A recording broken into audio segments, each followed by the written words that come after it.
Ou vai assistir? Abra sim. Pai amado, Pai de infinita misericórdia e justiça, estamos todos nós aqui reunidos na Sociedade de Estudos Espíritas Francisco de Assis, hoje dia 20 de maio de 2021, quinta-feira, às 18h15, para iniciarmos os estudos do nosso curso em Os Ensinos de Jesus. Nós sempre realizamos esse estudo com esse livro, Parábolas e Ensinos de Jesus, na sua segunda parte. E hoje nós vamos estudar Jesus e o centurião. Então pedimos a Deus, ao nosso Pai Criador, que nos abençoe, que nos fortaleça, que nos envolva em sua infinita misericórdia, para que assim possamos prosseguir na certeza, Senhor, de que estamos fazendo o nosso máximo, os nossos esforços para nos melhorarmos cada vez mais, para crescermos, para aprendermos e colocarmos em prática os seus ensinamentos. E assim, envolvidos pelas vibrações amorosas que se derramam sobre nós, queremos pedir também ao Pai que abençoe todos aqueles nossos irmãos que se encontram doentes, que se estão desencarnando, seus familiares e amigos, para que possam ser consolados, esclarecidos e amparados, Senhor. Que nós possamos prosseguir a nossa tarefa, buscando sempre nos aproximar do Evangelho de Jesus, para que assim possamos nos tornar trabalhadores operosos dessa seara que é tão grande, mas que ainda tem poucos colaboradores. Assim, Pai, fortalecidos por essas energias que vêm dos corações dos espíritos amigos, te pedimos amorosamente que nos dê a permissão para iniciarmos o nosso estudo da noite de hoje. Graças a Deus. Então, como eu falei inicialmente, nós, nesse horário, estudamos esse livro, Parábolas e Ensinos de Jesus. Nesse curso é a sua segunda parte, Os Ensinos de Jesus, e hoje nós temos o texto Jesus e o centurião, que está relacionado com o Evangelho de Mateus, capítulo 8, versículos de 5 a 13. Eu passo a palavra para a Denise, que vai fazer o nosso estudo da noite de hoje.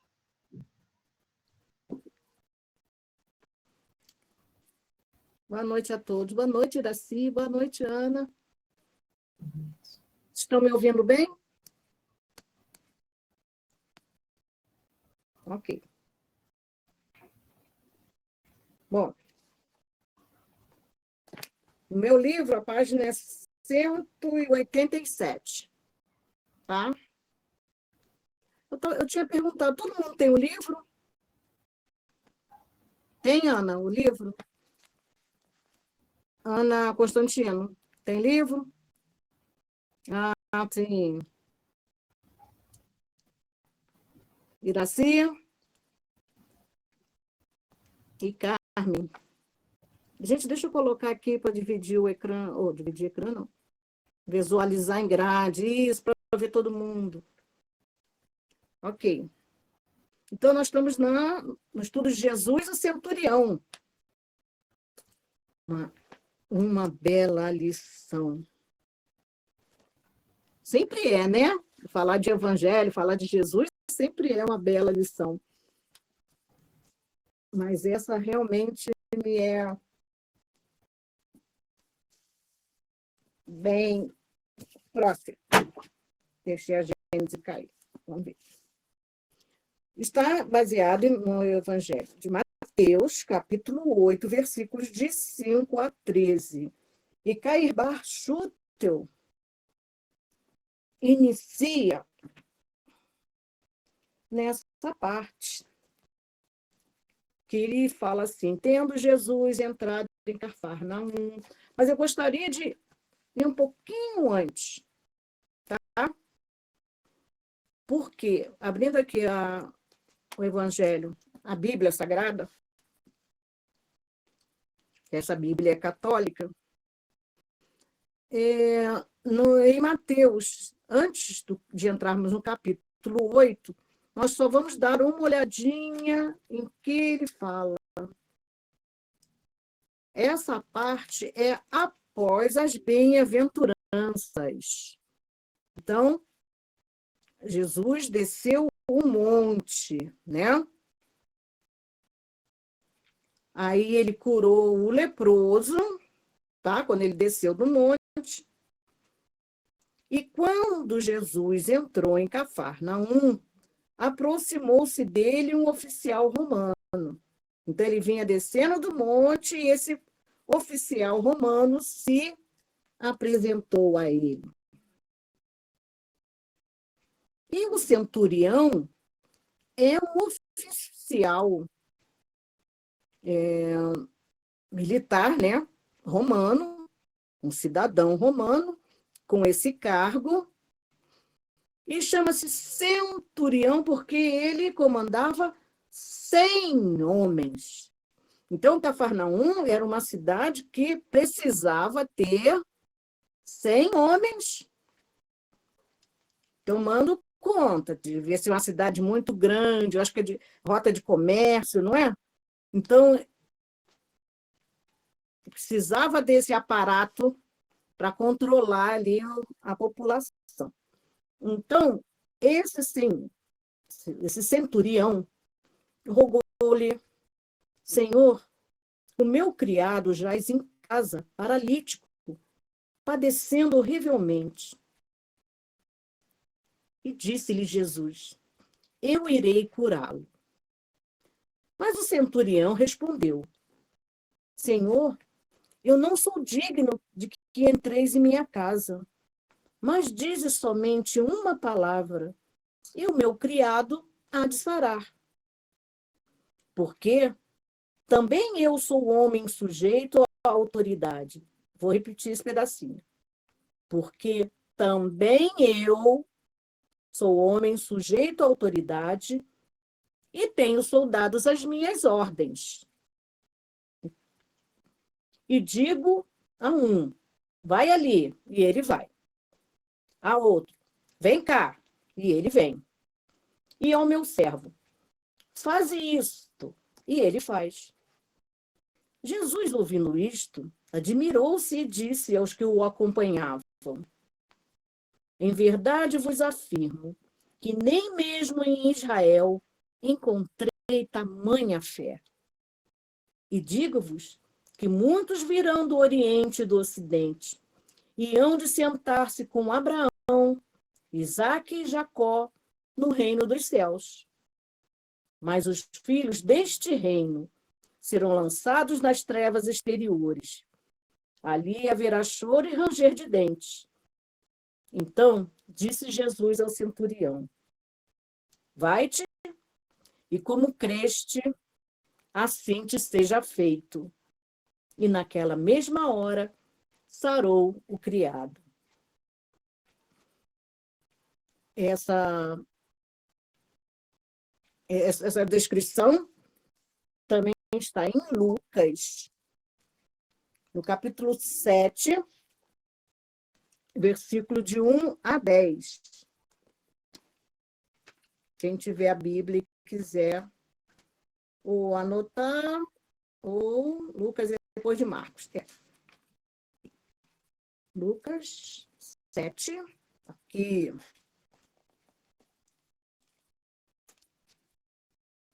De 1 a 10. Tendo Jesus concluído todos estes discursos ao povo que o escutava, entrou em Cafarnaum. Havia ali um oficial romano que tinha um escravo muito estimado. O escravo estava muito mal, à beira da morte. Tendo ouvido falar de Jesus, enviou alguns chefes dos judeus para pedir-lhe que viesse salvar da morte seu escravo. Aproximando-se de Jesus, pediram-lhe com insistência, dizendo: ele merece que lhe faças o favor, pois ama a nossa gente. Ele mesmo foi quem construiu para nós a sinagoga.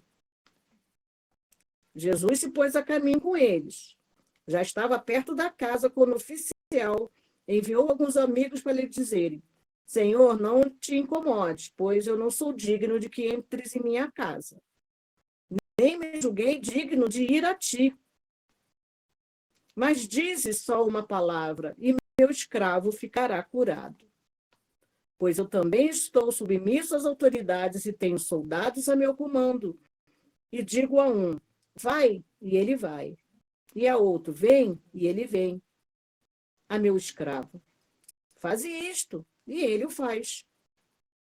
Ouvindo estas palavras, Jesus ficou admirado com ele. Voltou-se para a multidão que o seguia e disse, eu vos digo que nem em Israel encontrei tamanha fé. Ao voltar para casa, os enviados encontraram o escravo em perfeita saúde. Em Atos dos Apóstolos, capítulo 4, versículo 12. Aí, peraí, porque Atos é... Agora já estou com uma dificuldade aqui. Atos é no final, né, Rose? Atos, achei. É antes das epístolas. Depois do último evangelista. Isso. Estou aprendendo, hein? Vamos lá. Capítulo 4, versículo 12. 3.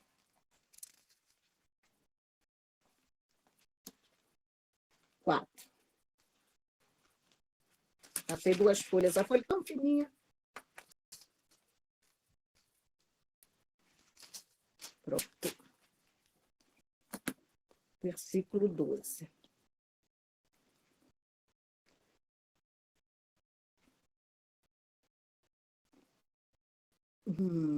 Ele fala dessa parte sobre a salvação, tá? Em nenhum... Capítulo 4, versículo 12. Em nenhum outro a salvação, pois nenhum outro nome foi dado sob o céu pelo qual nós, homens e mulheres, possamos ser salvos.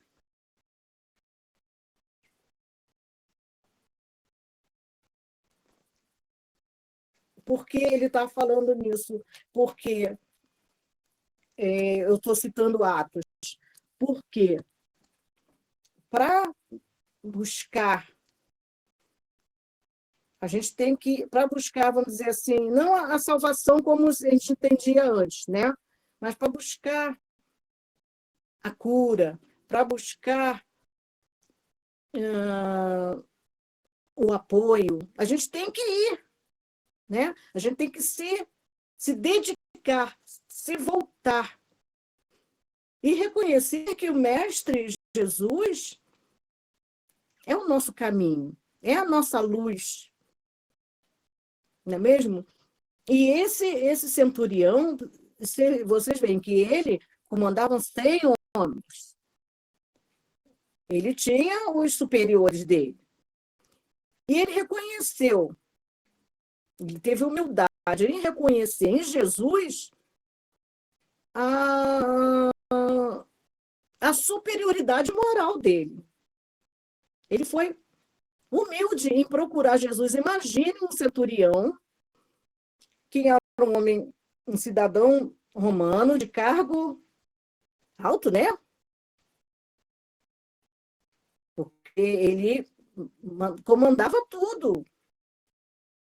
Ele tinha escravos, olha só, o amor que esse homem tinha por esse escravo, por esse servo, fez com que ele procurasse Jesus. Então, ele, na posição dele, ele ficou assim. Era uma posição de sair para procurar Jesus, era temeroso, né? Quem que ia procurar Jesus e reconhecer a autoridade moral de Jesus? Somente um amor ao outro, a outra pessoa, né? A um escravo, como um homem poderoso, ele podia ter quantos escravos quisesse, quantos servos quisesse. Mas ele não, ele se importava. Um servo, um escravo que eu tenha criado, que era muito comum naquela época, ter um escravo que desde bebê serviu como um pequeno para ele, um professor, então que estava com ele de repente desde a infância, né? Era muito comum isso, né? Isso. E ele demonstrou que por esse amor que ele tinha, ele foi procurar. Você imagina, naquela época, Cafarnaum, e ele sendo um homem assim, um cidadão romano assim tão importante, não teriam outros médicos lá? Não teriam médicos? É claro que ele, tendo esse amor pelos esse escravo, esse servo dele, ele já teria corrido antes atrás de outros médicos para consultar, né? E ele já estava, pelo que diz aqui, à morte. Ele estava muito mal, estava sofrendo horrivelmente. Então, se ele procurou Jesus, é porque ele já tinha recorrido a outros médicos e eles não deram jeito. Você vê a fé que ele teve em Jesus, que ele falou que não precisa nem entrar na minha casa, eu não sou digno. E nisso ele reconhece a autoridade de Jesus, né? E ele procurou Jesus. E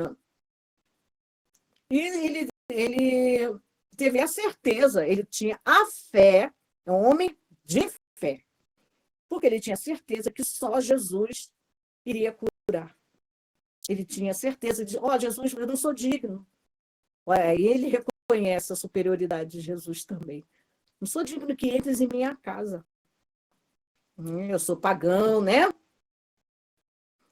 Sou romano, eu sou de outro povo, né?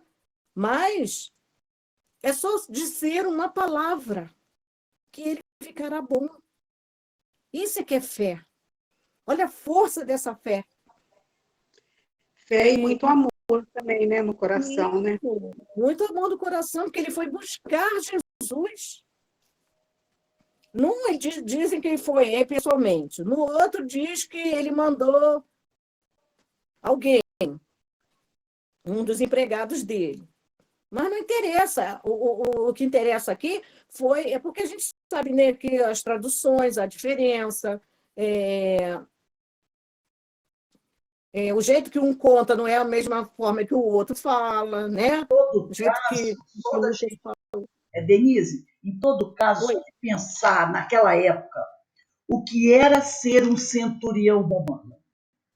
Um centurião romano seria um alto oficial do exército do imperador, de César. O centurião romano era um líder, né? Era um chefe de vamos dizer assim, de um grupo militar, né? De um batalhão.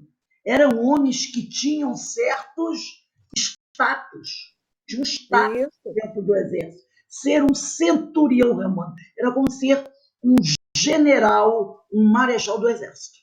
Acima dos centuriões estariam, então, os generais, os grandes generais. Mas ser um centurião romano de César era um posto de alta patente e de muito orgulho para o soldado, para o militar. Então, para um centurião buscar Jesus, ou ele já estava convertido, entendeu? Ele já estava convertido, porque o orgulho não lhe permitiria isso. Vê o que aconteceu com o violento senador. Imagine um guerreiro, um centurião romano. Então é uma coisa, né? Ele já com certeza tinha sido tocado pela palavra de Jesus. E pelo relato de Lucas, houve intervenção aí também dos judeus, dizendo que ele era bom para os judeus. Então, que ele não era um centurião qualquer, vamos dizer assim, né? Mas porque ele tinha dentro dele já algo que o fazia ser sensível à dor do outro, né? Então, esse buscar Jesus também, Rose, né? A gente entende que seja essa busca interna também, né? De ir ao encontro de Jesus, né? De aceitar a autoridade dele, e, no caso, até religiosa, porque a religião dele ele era pagão, né? Tinha vários deuses. Você vê, para um pagão de uma situação, um status que ele tinha, reconhecer isso realmente é uma fé grande, né? Reconhecer e procurar buscar Jesus para isso, né? Para pedir e tendo a certeza de que Jesus curaria. Então, Carrie Barchuta, eu iniciei aqui o texto falando assim: Cafarnaum era uma das grandes cidades da Galileia. Era uma cidade grande mesmo, né? Muito próxima à foz do Rio Jordão, onde João Batista costumava fazer suas pregações, convidando o povo ao arrependimento dos pecados. Então, certamente, ele já estava ouvindo tudo aquilo, e essa mensagem de João Batista já estava também atingindo a ele. Quem imagina, ele não estava lá por pouco tempo, né? Ele devia estar lá já há muito tempo, né? No comando, desde quando, por ser uma cidade grande, precisava de muitos homens do exército, né? De acordo com a visão dos romanos. Então, desde quando eles foram ali conquistados, né? Esse centurião devia estar já ouvindo várias dessas mensagens e sabendo também de tudo que estava acontecendo ali. Que Jesus, das curas de Jesus, com certeza ele tinha isso. E como ficava na estrada comercial que ia da cidade de Damasco ao mar Mediterrâneo, o governo romano tinha lá uma milícia composta de 100 soldados, sob a direção de um comandante. Esse comandante tinha o título de centurião, justamente porque comandava 100 soldados. Pelo que se compreende do trecho que acabamos de ler, logo que o centurião teve conhecimento da entrada de Jesus na cidade de Cafarnaum, sem mais detenças, fardou-se e foi à procura do moço Nazareno. E, encontrando-o logo, queixou-se do mal de que sofria seu criado. O meu criado jaz em casa paralítico, padecendo horrivelmente. Ora, sendo Cafarnaum uma cidade populosa de certa importância, a ponto de ser guardada por uma milícia de 100 soldados, comandada por um centurião, havia forçosamente alguns médicos ali residentes, pois naquele tempo já os havia, tanto assim que um deles, Lucas, se tornou o apóstolo de Jesus. Pelo que diz o Evangelho, podemos ainda ficar sabendo que a moléstia que acometera o criado do centurião era paralisia. E paralisia que ocasionava grandes sofrimentos. Sabemos ainda mais que a moléstia do homem era grave e que esse servo do centurião, segundo afirma Lucas, que era médico, estava até moribundo, nas vascas da agonia, às portas da morte. É impossível, pois, que o centurião, que era pessoa de recursos e que muito estimava o seu servo, não houvesse chamado médicos para tratá-lo. O doente não podia ter ficado até aquele momento sem medicação, embora a medicação não lhe tivesse dado melhoras. Provavelmente, desanimado com o tratamento da ciência daquele tempo, né? Que o centurião era um homem instruído, sabendo das curas que Jesus havia operado, pois pouco antes de entrar em Cafarnaum, o mestre tinha curado um leproso, deliberou valer-se do grande médico espiritual para curar o servo. E sabiamente agiu o centurião, porque seu pedido foi recebido com toda consideração. Então, vamos falar sobre fé. Ele pediu e acreditou que Jesus curaria o seu servo.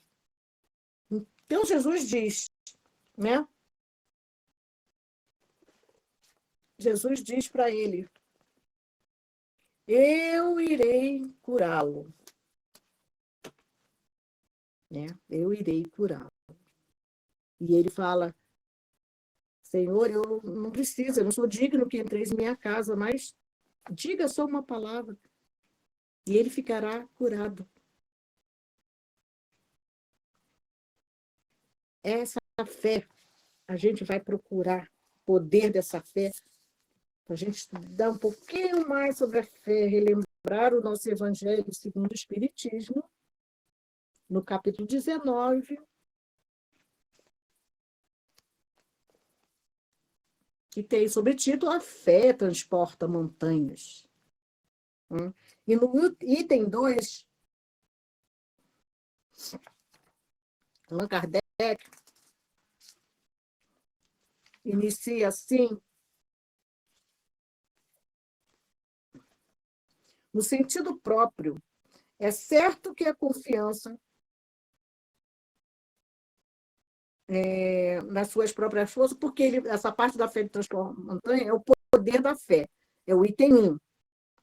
Quando ele veio ao encontro do povo, um homem se lhe aproximou e, lançando-se de joelho a seus pés, disse, Senhor, tem piedade do meu filho, que é lunático e sofre muito, pois cai muitas vezes no fogo e muitas vezes na água. Apresentei aos teus discípulos, mas eles não o puderam curar. E Jesus diz, essa parte todos nós lembramos, né? Ó homens de pouca fé. É isso? Ó raça incrédula e depravada, até quando estarei convosco? Até quando vos sofrerei? E ele cura o menino.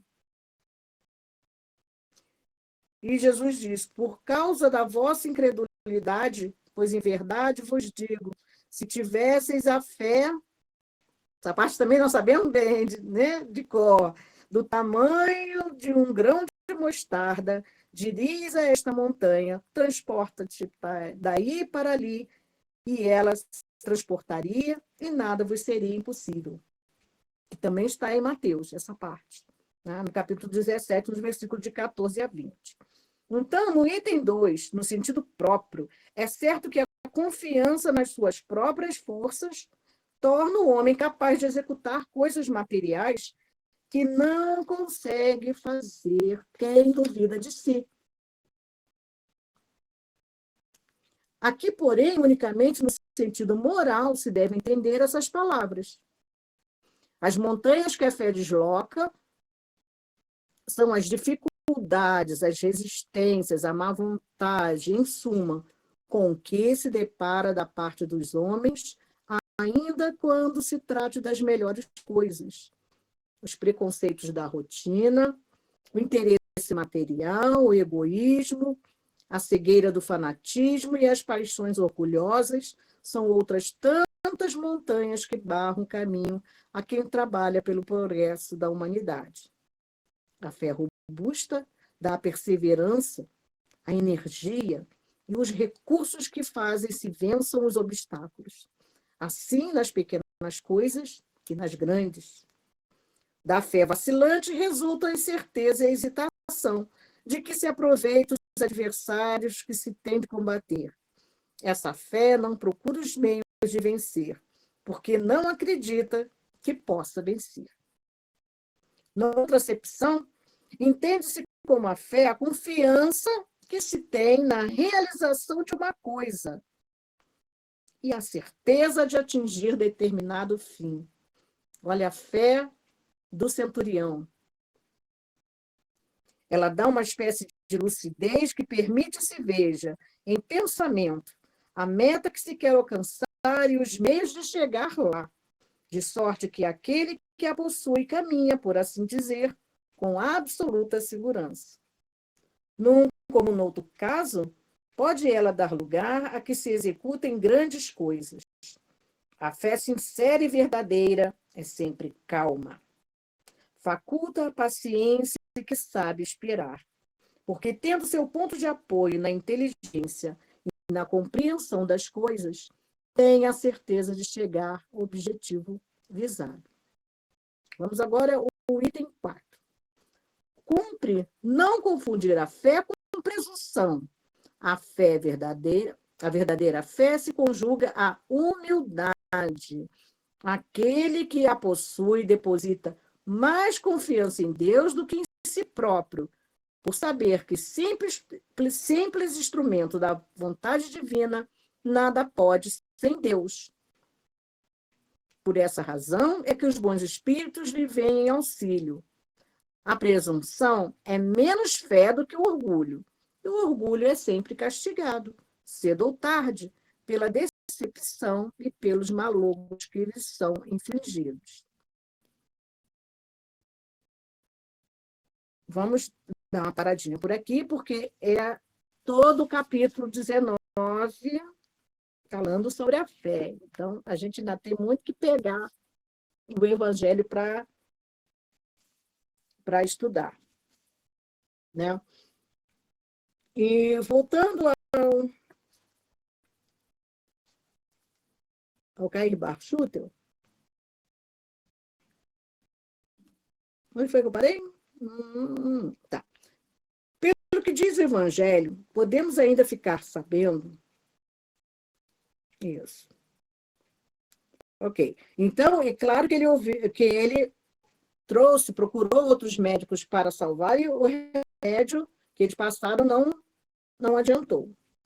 Então, esse doente não podia ter ficado até aquele momento sem medicação, embora a medicação lhe tivesse dado melhores. Provavelmente, desanimado com o tratamento da ciência daquele tempo, o centurião procurou o mestre, né? E Jesus disse para ele o quê? Eu irei curá-lo. Eu irei curá-lo. Jesus também não perguntou, né? Qual é o médico? Vamos continuar aqui, senão eu vou falar tudo sem ler o texto. Vamos continuar aqui. Qual é o médico que, sem ver o doente, sem perscrutar, sem examinar, sem ver os olhos, tocar o ventre, sem examinar o doente, né? O fígado, o peito, as costas, sem auscultar o coração ou os pulmões, sem fazer análise da urina, isso que a gente tem hoje em dia, né? Dos escarros, das fezes. Hoje em dia, não, é o tempo de Cair Bar, né? Sem inquirir o doente ou da pessoa que o assiste, onde ele sente a dor, se ele come, se bebe, se tem febre. Pode dizer categoricamente ao qualquer que o chama para socorrer um sofredor: eu irei curá-lo. Que médico que faz isso sem os exames primeiro, né? A gente entra no hospital, está passando mal, primeira coisa que é mede a pressão, febre, vai fazer os exames todos. E Jesus já disse logo: eu irei curá-lo. Por que isso? Sabemos que todos os médicos, diz Cair Bar, podem dizer, ao serem chamados para assistir um doente, eu irei tratá-lo. Mas dizer, eu irei curá-lo? Rose, você queria falar alguma coisa? Eu achei que você... Não, eu ia dizer justamente isso, né? Jesus não estava preocupado em saber que tipo de doença o paciente tinha. Ele já sabia. E é importante saber qual tipo de doença? Será que era importante saber? Não. Não é? Não, Será que não era importante saber. Jesus Não hoje fazia a mínima diferença. está preocupado em saber que tipo de doença nós temos? Quando o doente está pronto para ser curado, não importa qual a doença que ele tenha, ele será curado. Ele será curado. Então, só houve um na Terra, continua Cair Bar, que sem tomar pulso, sem pôr termômetro, sem perguntar sintomas e sem ver o doente, nem lhe saber o nome, nem lhe indagar a idade, pôde afirmar sábia e categoricamente quando lhe pedir auxílio: eu irei curá-lo. Eis porque sempre afirmamos que Jesus foi o maior de todos os médicos e que ninguém foi, nem é tão sábio quanto ele. Então, vamos dar uma paradinha aqui. Conforme a Rose falou, né? Precisa saber qual é a doença, a idade, o nome. Deixa eu marcar aqui para não ficar perdida de novo, hein? Tá, aqui. Então, nós falamos sobre a fé do centurião e eu gostaria de dar uma lembrada. Aham, coloquei aqui. Eu e meus livros. Eu não sei, o livro físico para mim é tudo.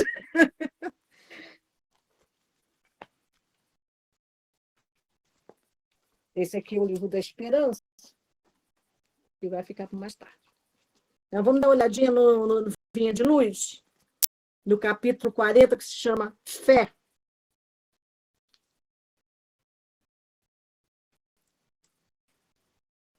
A árvore da fé viva, diz Emmanuel, não cresce no coração miraculosamente. Qual acontece na vida comum, o Criador dá tudo, mas não prescinde do esforço da criatura. Qualquer planta útil reclama especial atenção no desenvolvimento. Indispensável cogitar-se do trabalho, de proteção, auxílio e defesa.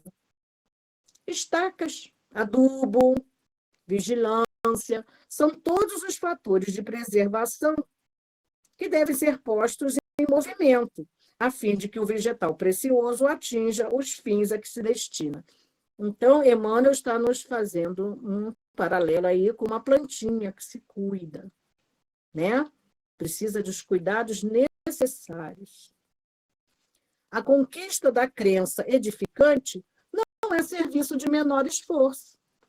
Então, para a gente poder crer ainda mais, para a nossa fé cresça forte, saudável e dê frutos, é preciso que a gente cuide bem dela, né? A maioria das pessoas admite que a fé constitua milagrosa auréola doada a alguns espíritos privilegiados pelo favor divino. A gente sabe que não é assim que ocorre, né? Mas a maioria das pessoas acredita que assim seja. Isso, contudo, é um equívoco de lamentáveis consequências. A sublime virtude é a construção do mundo interior, em cujo desdobramento cada aprendiz funciona como orientador, engenheiro e operário de si mesmo. Então, para construirmos essa fé dentro de mim, de nós, né, de cada um de nós, para que ela fortaleça, cresça forte, com uma plantinha bem cuidada, é preciso que a gente faça isso. Não se faz possível a realização quando excessivas ansiedades terrestres. Então, quando a gente se liga mais à parte material, a gente se afasta da fé, se afasta do espiritual. Então, para cultivarmos essa fé, a gente precisa fazer o quê? Cuidar da semente, né? Continuando aqui, não se faz possível quando excessivas ansiedades terrestres, de parceria com enganos e ambições interiores, torturam o campo íntimo à maneira de vermes e malfeitores atacando a obra. Então, para a gente cuidar da plantinha, a gente tem que não deixar com que os insetos que vão comê-la, destruir as suas partes, né? Se a gente deixar secar sem regar, sem colocar o abrigo do sol muito quente, colocar em um local que pegue sol, mas que tenha um refresco também. Então, a gente tem que cuidar, porque a lição do Evangelho é a semente viva. A lição do Evangelho é a semente viva. E o coração humano é receptivo, tanto quanto a terra. É imprescindível tratar a planta divina com desvelada ternura e instinto enérgico de defesa. Assim como a gente tem que proteger a planta, a gente tem que proteger também a semente do Evangelho em nossos corações. De que forma, hein? Ninguém pode, pois, em sã consciência, transferir de modo integral a vibração da fé ao espírito alheio, porque realmente isso é uma tarefa que compete a cada um. Então, segundo Emmanuel, para cultivarmos a nossa fé em nós mesmos, a gente tem que nos cuidar, nos proteger, cuidar dessa semente, estudar o Evangelho. E como ele diz que a lição do Evangelho é uma semente viva, então tem que viver o Evangelho para que ela possa crescer. Porque se a gente se liga às coisas materiais, a gente se afasta das coisas espirituais. Se afastando das coisas espirituais, estamos nos afastando de Deus. E conforme a gente procura entender o Evangelho e viver o Evangelho, assim como Jesus, né? O Evangelho vivo, nos baseando nos atos que ele fazia, que faz até hoje, porque ele continua entre nós, semeando, né?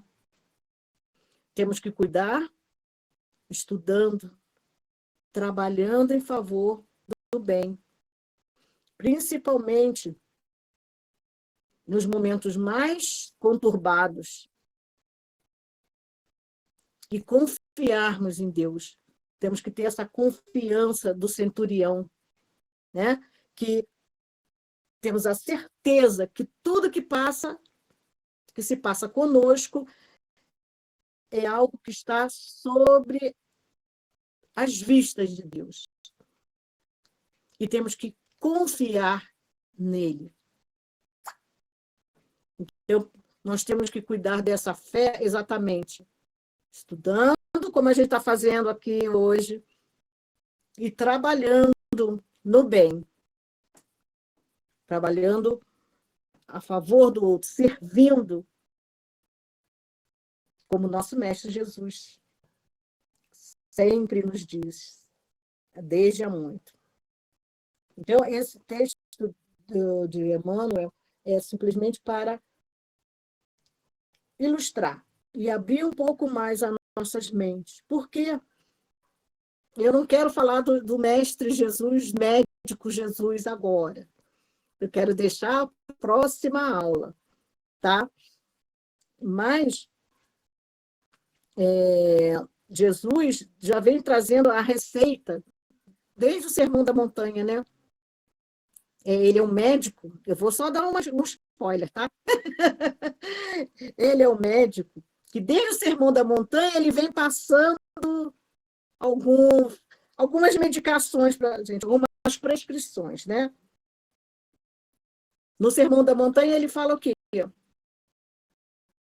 Bem-aventurados os aflitos, bem-aventurados os puros de coração.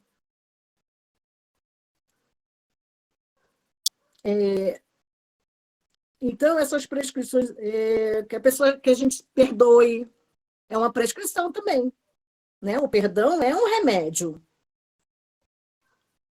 Tanto o auto-perdão, quanto o perdão ao outro, aquele que nos... Não é um remédio? É uma prescrição dele. Ele já passou esse remédio para a gente há muito tempo. Que devemos perdoar 70 vezes, 7 vezes. Infinitamente. E isso já faz parte, porque da cura, né? Porque nós temos que nos... falando de fé, falando de cura, a gente está falando de doença. Se nós procuramos a busca de curar as nossas doenças, quem é que não tem, né? Hipertensão, diabetes, colesterol alto, E essas doenças que temos são simplesmente não é, né? Que a gente faz um esforço danado, né? A gente se aborrece à toa, né? A gente não perdoa, a gente costuma falar, não falar mal, não, porque espírita não fala mal. Espírita apenas comenta, né?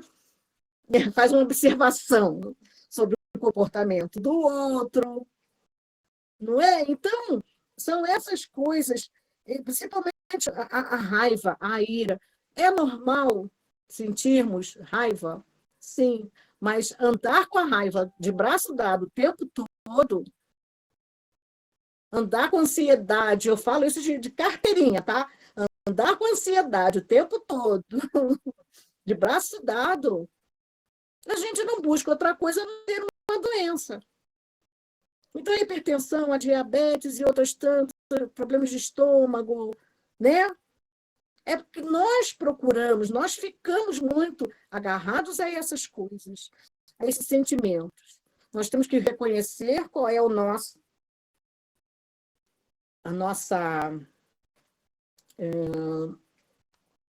vamos dizer assim, o nosso calcanhar de Aquiles, né? Nós temos que reconhecer que nós erramos e o nosso ponto fraco é esse ou aquele, e tratar. Mas tratar com a prescrição de Jesus. Sermos mansos e pacíficos, amarmos a Deus primeiro e depois amarmos a nossos irmãos, amarmos a nós mesmos, né? Sermos pacientes. E descrevemos nas bem-aventuranças, tem o evangelho aí, ó, físico, na mãozinha, sermos pobres em espírito, termos puro coração, sermos brandos e pacíficos, sermos misericordiosos, amar, né?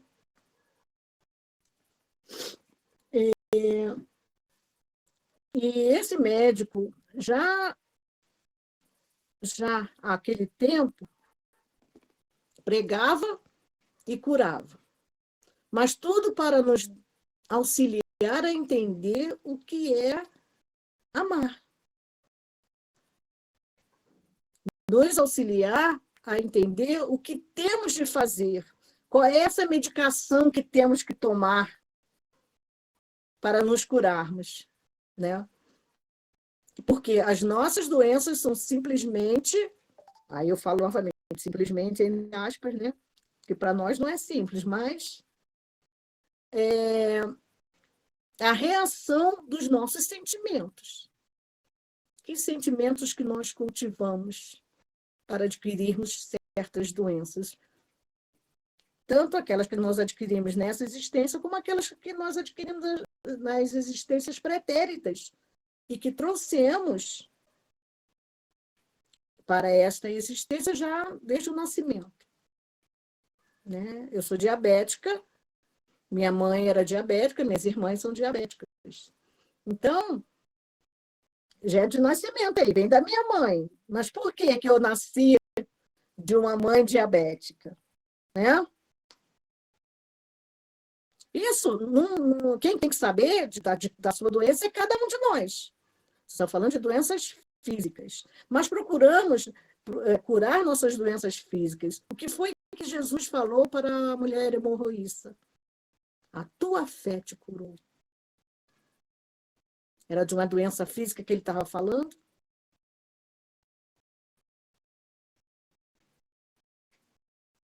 Curou o corpo físico porque, como Rose falou, ele se aproximava, curava quem já estava apto a receber a cura. Por que estava apto a receber a cura? Porque a cura já tinha sido feita dentro de si, a partir do momento que você se modifica. Como ele disse a outros, vá, né?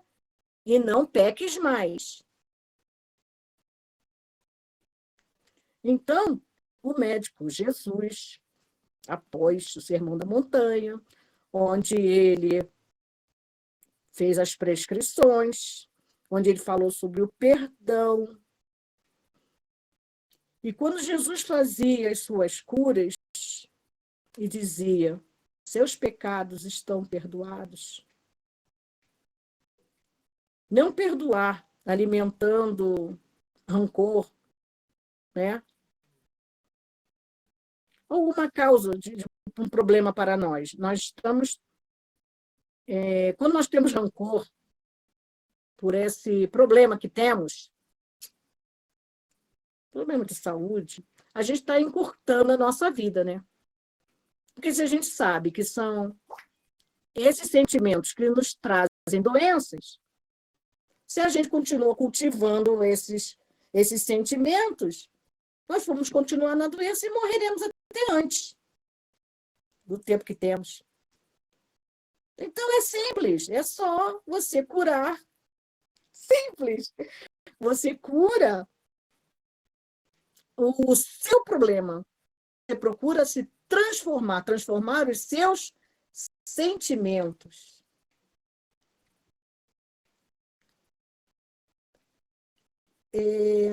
E a transformação de sentimentos precisa de uma fé viva, de uma fé grande, forte. E o que Jesus fala para aqueles que o acompanhavam? Ele vira e fala assim, eu quero falar exatamente o que ele disse. Que ele não tinha visto... Espera aí, gente. Que nem Jerusalém, foi isso que ele... Nem Israel ele tinha visto uma fé tão grande.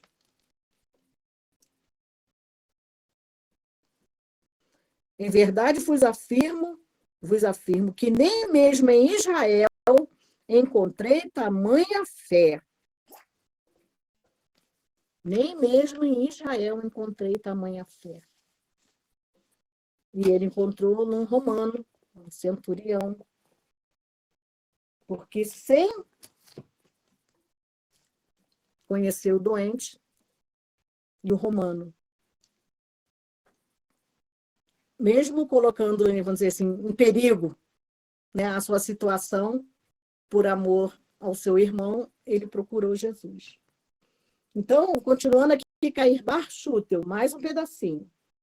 O mestre não tratava de doentes, não alimentava moléstias, curava os doentes, matava as moléstias.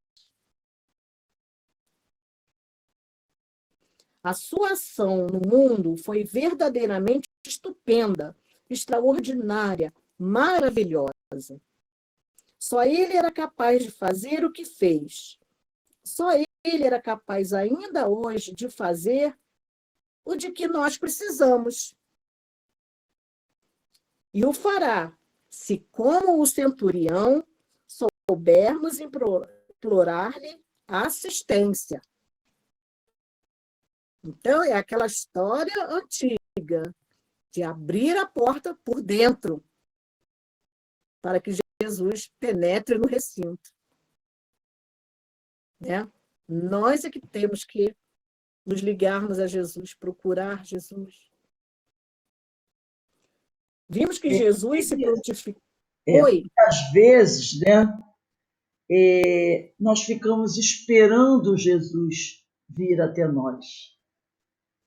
O homem tem isso, fica esperando que Jesus nos chame, que Jesus venha até nós, que Deus lembre de nós. Nós ficamos esperando. Nós não vamos em busca. Nós ficamos esperando. É o que ele diz aqui, né? Se como centurião soubermos implorar-lhe assistência. Ele está dizendo o quê? Que a gente ele falou até implorar, pedir, implorar. Lembra da conversa do Dr. Bezerra e Chico Xavier? Quando um dia o Dr. Bezerra chegou e encontrou o Chico lembro. sentado na soleira da porta chorando. E o doutor Bezerra perguntou, Chico, o que está vendo? Ele, poxa, doutor Bezerra, eu trabalho com o senhor no receituário, porque o doutor Bezerra se aproximava do Chico, as pessoas vinham doentes pedindo uma receita, um remédio, o doutor Bezerra se aproximava do Chico, o doutor Bezerra analisava o doente e dava a receita psicografada através do Chico. E o Chico fazia a receita, dava para as pessoas e as pessoas iam comprar o remédio. E aí o Chico reclama com ele, poxa, doutor Bezerra, eu estou aqui trabalho há anos com o senhor no receituário, o senhor dá remédio para todo mundo, mas o senhor é incapaz de dar um remédio para melhorar o meu olho, que está doendo demais. O doutor Bezerra olhou para ele e disse assim, ué, Chico, e você alguma vez me pediu?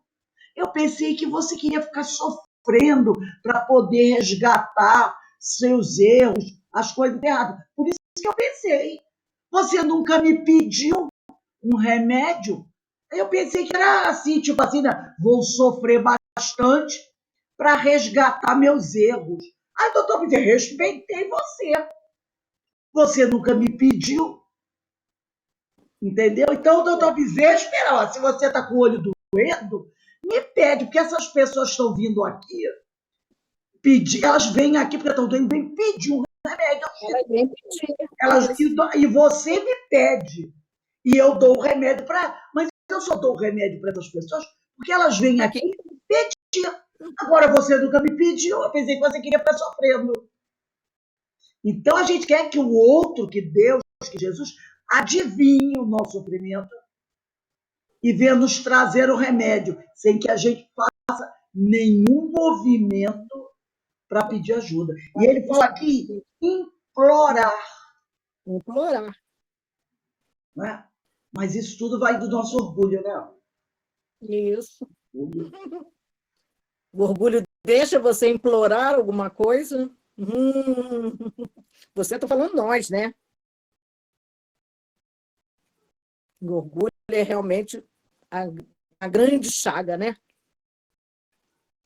Nós vamos continuar só mais um pedacinho, tá? Que a gente ainda está... Isso. Porque como o texto é grande, eu dividi assim, mais ou menos, né? Eu fui ver até onde a gente poderia ir hoje. Então, eu parei aqui, ó. Implorar-lhe assistência. Então, vimos que Jesus se prontificou imediatamente a ir à casa do centurião para curar o enfermo. Nós costumamos fazer a mesma coisa quando alguém vem nos pedir uma coisa? O que nós costumamos fazer, né? Primeiro a gente para e pensa. Às vezes a gente até tem o impulso de ir, mas a gente começa a razão, a refletir. Será que devo? Será que eu não estarei acostumando a toda vez que ele precisar eu correr? Né? Será que ele merece ser ajudado? Aí a gente começa a se fazer de Deus, né? Julgando as pessoas, os seus atos e tal. E Jesus se prontificou imediatamente para curar o enfermo. Mas que pensou o centurião sobre a resposta do mestre? Senhor, eu não sou digno de que entres em minha casa.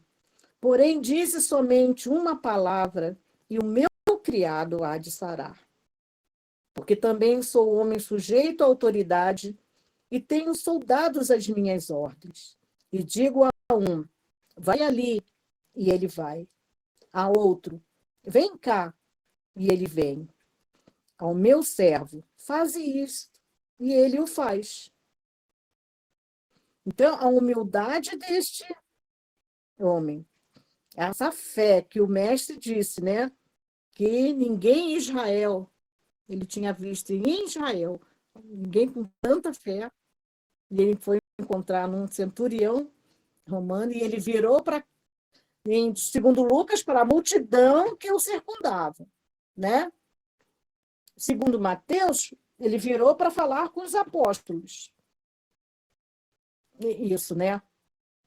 Mas, de qualquer forma, estava no meio de muita gente. Muita gente o seguia.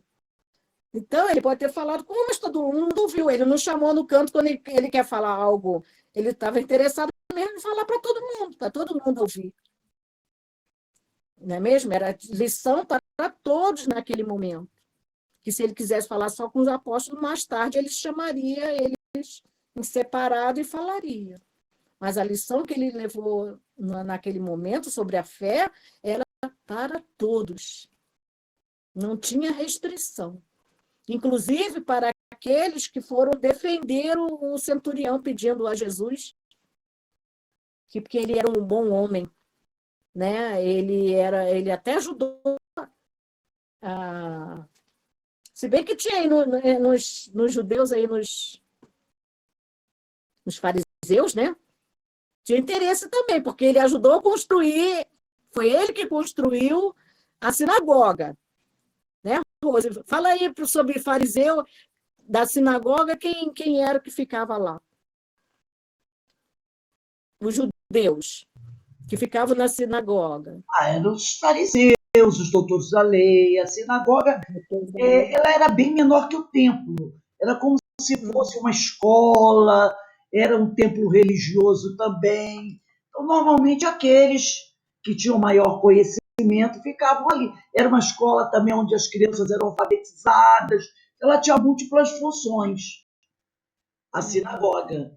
E ele ajudou na construção. Então, já era um homem bom, já era ligado, de certa forma, à religião judaica. Ele já simpatizava com os ensinos ali e já colaborava, mas logicamente isso devia fazer isso com um certo cuidado, não é? Até porque era perigoso, de certa forma, ele negar a religião dele, né? Que ele era pagão. Isso, porque ele era pagão. Bom, nós vamos dar a parada aqui, deixar as cenas dos próximos capítulos sobre o médico Jesus, porque além do médico Jesus, nós temos também o mesmo é o médico das almas, né? Então a gente tem que fazer um enfoque assim bem mais detalhado, bem mais amando estudar. Vamos parar aqui, vamos marcar aí para o próximo encontro. Marcar aqui o parágrafo bem escrito. O próximo encontro é 27 de maio. de maio. Ih, lasqueira, tá rápido, hein? Não sei para você, mas para mim o tempo passa, ó, voando. Tá bom, gente? Aí a gente vai falar sobre o médico Jesus e sobre o médico dos médicos. Muito bom. Alguém fez alguma pesquisa, encontrou alguma coisa? Não, ninguém procurou, não? Ana, dessa vez não, Ana? Ana Constantino. Sentindo falta da... Cadê ela? Tá aí? Não, só nós 6. Iraci, cadê sua irmã, Iraci? É Ideína. Tá bom, gente. Então, vamos dar uma parada aqui. Já marcado dia 27, o próximo encontro. E daqui a pouco tem a nossa palestra pública. A palestra pública da Vera Isaura, né? Eu vou pedir para Iraci fazer a nossa prece de encerramento do nosso estudo. E como a Denise me falou, 19h40 nós teremos aqui a Vera Isaura para o estudo do Evangelho segundo o Espiritismo. Peraí, só um instantinho, gente. Acho que é capítulo 8. Do Evangelho. Capítulo 12 e 12, tem já? 9. Capítulo 12 e tem 9. A vingança. Então, ela vai falar sobre a vingança. Evangelho segundo o Espiritismo, capítulo 12 tem 9. No capítulo Amai os vossos inimigos, vamos falar sobre a vingança com a nossa amiga Verisalda. Eu vou pedir para a Iraci fazer a nossa prece de agradecimento.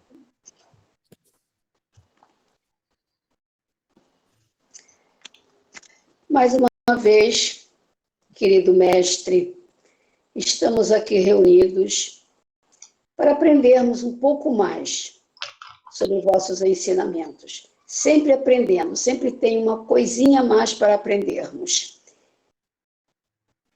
Fortalecer os nossos corações na fé, uma fé sem limite, uma certeza absoluta de que o Senhor nos ampara sempre.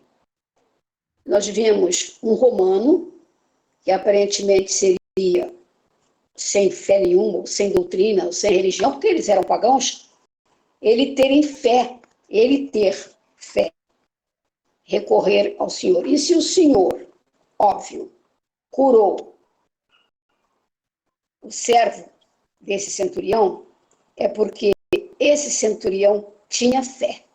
O Senhor viu o coração dele, porque o Senhor vê os nossos corações. E é isso, mestre, que todos nós vamos pedir sempre, em cada dia de nossa jornada.